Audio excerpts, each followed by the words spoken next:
beaucoup et très heureux d'introduire cette journée de présentation du PRST 4. C'est bien sûr présenter le fruit de ce travail, donc 29 actions autour de la santé au travail pour les prochaines années. Donc c'est quelque chose qui sera notre boussole pour voir si on fait progresser le sujet. Mmh.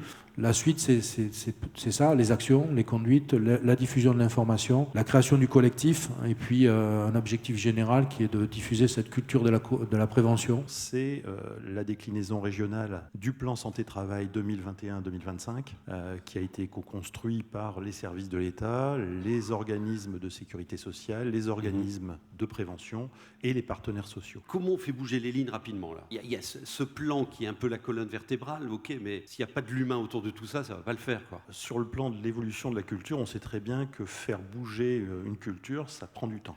Par contre, ça nécessite qu'effectivement, il y ait un regard qui soit porté sur l'activité telle qu'elle se déroule et pas simplement sur telle qu'elle devrait se dérouler selon celui qui organise le travail. 3 mots qui me plaisent beaucoup, il y a sécurité, qualité et productivité, il faut en parler. Quand les gens sont dans un environnement sécurisé et que le produit que vous faites, il est bon, eh bien la productivité va de soi. Ce n'est pas une recherche de productivité, c'est d'abord une recherche de sécurité et de qualité. Et le reste en découle. La santé au travail, ce n'est pas une aspirine. Je dis toujours, attention, ne confondons pas tout. Nous, on essaie de travailler sur les causes premières. Donc c'est la prévention primaire. La prévention primaire, on réfléchit à ce qui peut permettre d'éviter tout accident. Historiquement, c'était une approche qui était assez réglementaire. Et puis là, en fait, on fait des plans et ces plans, ils sont extrêmement co-construits et discutés. Le 3e point, c'est celui de la qualité de vie et des conditions de travail. Qu'est-ce qui fonctionne ? C'est le lien qui est fait entre conditions de travail, performance économique ou efficacité, on le dit comme on veut, et puis participation des salariés. Et ça, c'est un point important parce qu'il n'y a pas de santé au travail sans démocratie dans l'entreprise. En région, nous avons 1,5 million de salariés du régime général qui travaillent dans 150 000 établissements. Donc, effectivement, ces salariés sont parfois victimes d'accidents du travail.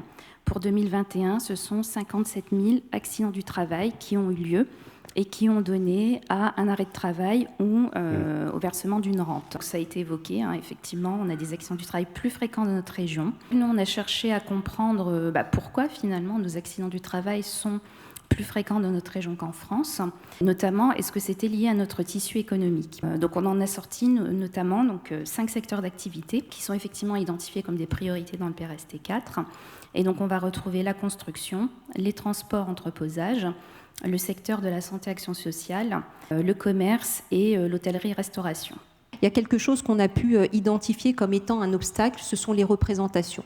Et ça, c'est un point qui revient pas mal dans les actions qui nous ont été proposées, c'est de pouvoir travailler à la déconstruction de certaines représentations dont on voit bien qu'elles agissent un peu comme des obstacles. Ensuite, on va travailler, on l'a dit tout à l'heure, sur des cibles. Les premiers étant les nouveaux arrivants. On a encore 30% des salariés, 30% des accidents du travail concernent des salariés qui ont moins d'1 an d'ancienneté. Donc il y a une vraie problématique. Autre public cible, ce sont les femmes. Là, on a l'ANACT qui porte beaucoup ce sujet. Moi, j'ai été curieuse d'aller voir un petit peu l'enquête et puis j'ai pris très sincèrement une claque. Déjà, sur les 20 dernières années, on voit qu'il y a une embellie générale, une amélioration plutôt générale au niveau des accidents du travail qui n'a certainement pas profité aux femmes. Moins 23% d'accidents du travail chez les hommes, plus 41% chez les femmes. Il va y avoir tout un travail à la fois de déconstruction autour de nos idées reçues. Je disais par exemple, les femmes sont plus exposées en termes d'accidents de trajet, notamment à pied. Et puis quand on interroge les gens, oui, mais c'est parce que les femmes, elles portent des talons. Donc vous voyez, c'est ce type de représentation où bien les femmes sont plus exposées aux accidents du travail parce qu'elles sont toutes petites et toutes fragiles. Donc voilà, vous voyez, toutes ces représentations-là, il va falloir qu'on travaille dessus et ensuite seulement après pouvoir travailler, aider les entreprises sur de l'outillage. Comment est-ce qu'on mène concrètement une évaluation des risques professionnels sous l'angle de l'approche par genre ?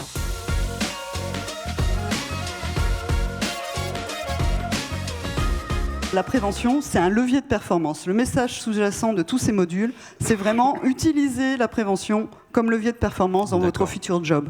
Et notre objectif, c'est vraiment que tous les futurs managers, qu'ils soient managers d'équipe ou managers de projet, avant de prendre une décision, ils aient en tête le réflexe de regarder s'il y a un impact sur la santé et sécurité au travail, en dehors des classiques qualité, coût, délai, mais de rajouter cet item-là dans leur réflexion. Pas que des jeunes, en effet, nos actions concernent aussi les nouveaux arrivants, qui ne sont pas tous jeunes.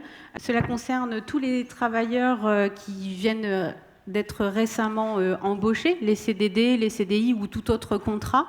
Mais on a aussi, et il ne faut surtout pas les oublier, ce sont les salariés qui changent de poste dans la même entreprise ou qui se reconvertissent, ceux qui viennent de déménager avec des nouveaux ateliers par exemple, ou lors de changements techniques comme des changements de machines.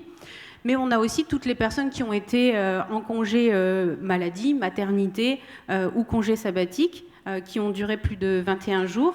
Mais on a aussi tous ceux qu'on vient de citer, les stagiaires, les apprentis et les remplaçants des salariés intérimaires. Chaque fois, je surprends les employeurs que j'ai en face de moi parce que je leur dis, voilà, je vais pas, dans votre entreprise, on ne va pas faire de sécurité. Les gens qui travaillent dans l'entreprise ne sont pas là pour faire de la sécurité.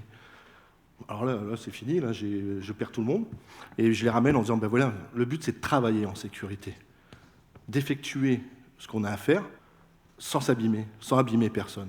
La première analyse de risque qu'on nous a appris, c'est traverser la route. On arrive sur le bord de la chaussée, on nous dit, voilà, il faut regarder à droite, à gauche et encore là, et ensuite on traverse. Mais si on ne nous l'apprend pas, on court bêtement derrière un ballon. L'analyse de risque, c'est ça. Si on arrive à ancrer l'analyse de risque dans chaque salarié, on a gagné. C'est 2,5 millions de salariés intérimaires qui passent par le travail temporaire tous les ans. Donc il y a un vrai enjeu dans notre branche. Et puis en fait, c'est 3% de la masse salariale en France et c'est 10% de l'accidentologie. Donc on est clairement sur une surreprésentativité dans notre branche. Le salarié intérimaire, c'est sans cesse des postes différents, des risques différents, des entreprises utilisatrices différentes. C'est souvent pour répondre à un besoin qui est urgent de l'entreprise. On estime qu'un des bons axes, c'est vraiment l'accueil en entreprise. Donc en amont, au niveau des agences de travail temporaire, les agences d'intérim, mais aussi dans l'entreprise utilisatrice. Et en fait, il y a un énorme enjeu d'articulation entre l'entreprise utilisatrice et les agences de travail temporaire.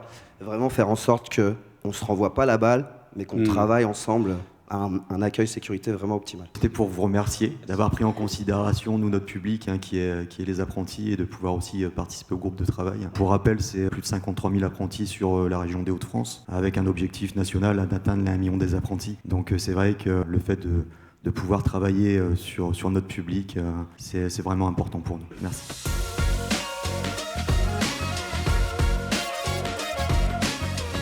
J'aurais tendance à dire que déjà le risque routier concerne tout le monde et pas forcément que l'entreprise, mais l'entreprise est forcément concernée par ce risque-là. Vous l'avez évoqué, le risque routier avec, alors quand on prend les accidents de trajet et les accidents de mission, ça représente à peu près 50% des accidents mortels en entreprise et ça en fait la première cause de mortalité au travail. Conduire est un acte de travail et que le véhicule doit être considéré comme un poste de travail. C'est un acte professionnel de travail. Absolument. À 100%. Malheureusement, les entreprises, pour terminer, ne prennent pas en considération les coûts induits à la suite des accidents. Il est admis communément que pour 1 euro de coût direct, ça c'est important, c'est très important, le réel coût il est de 3 ou 4 euros et que, à l'inverse, 1 euro investi dans la prévention, c'est au minimum 2 euros de gagné. Juste, voilà, non, juste une dernière chose. Quand on accompagne l'entreprise, il y a une chose qui est importante, c'est qu'on va s'appuyer sur les compétences internes de cette entreprise-là. Donc l'idée, quand on fait de la formation, c'est d'internaliser cette compétence au sein même de l'entreprise, au travers de référents qu'on va nous faire monter en compétences pour qu'ils soient capables à la fois d'intégrer les nouveaux salariés dans cette compétence de risque routier, à la fois de communiquer, sensibiliser quasiment au quotidien et durant toute l'exécution du contrat de travail l'ensemble des salariés via des quarts d'heure sécurité, des causeries que vous connaissez tous, mais aussi, et encore une fois je le dis, c'est très important, débriefer tous les sinistres pour rechercher l'évitabilité plus que la responsabilité et enfin encadrer ce que nous on va appeler les conducteurs les plus à risque. L'évitabilité plutôt que la responsabilité. Ouais. Okay. Il faut projeter le salarié dans le futur plutôt que le ramener dans le passé. Quoi. Comment il va faire maintenant pour